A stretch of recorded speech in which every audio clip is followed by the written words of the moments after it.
Without Jesus Christ, people are living in sin and darkness, separated from God and His love. Sin traps people in a cycle of brokenness, leading to spiritual death and eternal separation from God. This darkness represents a life without true purpose, hope, or understanding of the truth. Jesus Christ is the only one who can save us from this condition.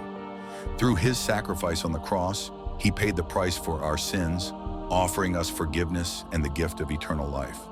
By accepting Jesus as our Savior, we are brought out of darkness and into the light of His truth and grace. He saves our spirit, transforming us and leading us on the path to heaven. Without Jesus, there is no hope of salvation or eternal life.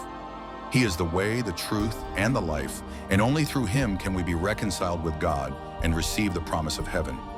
People need Jesus Christ to save them, to bring them out of sin and darkness, and to give them the hope of eternal life with God.